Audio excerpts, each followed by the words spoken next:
আগামী নির্বাচন সামনে রেখে ব্যস্ত সময় পার করছে বাংলাদেশ জাতীয়তাবাদী দল বিএনপি। বিশেষ করে প্রার্থী বাছাই দলটির জন্য মূল চ্যালেঞ্জ। যদিও নির্বাচনের তফসিল ঘোষণার আগেই প্রার্থী চূড়ান্ত করতে চান দলের হাইকমান্ড। এরই মধ্যে তৈরি হয়েছে মনোনয়ন দেওয়া হবে এমন নেতাদের একটি খসড়া তালিকা, যেখানে অনানুষ্ঠানিকভাবে প্রার্থী হিসেবে চূড়ান্ত করা হয়েছে 200 নেতাকে।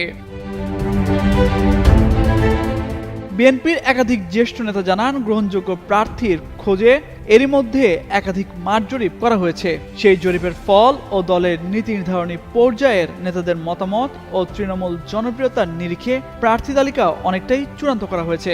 এর মধ্যে 50টির মতো আসনে প্রার্থী যাচাই বাছাই করা হচ্ছে। বিএনপির জ্যেষ্ঠ এবং মাঠ পর্যায়ের নেতারা জানান, ঢাকা মহানগরের 15টি আসনের মধ্যে কয়েকটি আসনে প্রার্থী চূড়ান্ত করা হয়েছে।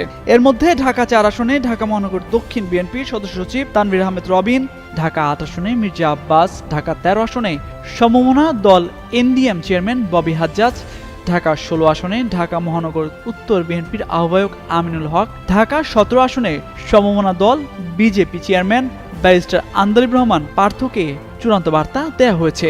এছাড়া ঢাকার বাইরে পঞ্চগড় 1 ও 2, কুড়িগ্রাম 3, পাবনা 2, 3 ও 4, চুয়াডাঙ্গা 1 ও 2, ঝিনাইদহ 4, যশোর 3, খুলনা 3 ও 4, পটুয়াখালী 4, ভোলা 2, 3 ও 4, বরিশাল 1, 3 ও 4, ফরিদপুর 4, জামালপুর 1, টাঙ্গাইল 5, জামালপুর 3 এবং ময়মনসিংহ 4 আসনের প্রার্থী চূড়ান্ত হয়েছে। এই নেতারা জানান, সবুজ সংকেত পাওয়া এই প্রার্থীদের নির্বাচনের প্রস্তুতি নেওয়ার জন্য বলছেন দলের ভারপ্রাপ্ত চেয়ারম্যান তারেক রহমান। যেসব এলাকায় কোন্দল আছে, মনোনয়ন প্রত্যাশীদের মধ্যে বিভাজন আছে, সেসব এলাকার প্রার্থীদের স্কাইপে সংযুক্ত করে দলের নির্দেশনা মেনে চলার জন্য নির্দেশ দিচ্ছেন তিনি। এ বিষয়ে বিএনপি স্থায়ী কমিটির সদস্য সালাউদ্দিন আহমেদ বলেন, নির্বাচনের প্রস্তুতি হিসেবে বিএনপি দীর্ঘদিন ধরে কাজ করছে।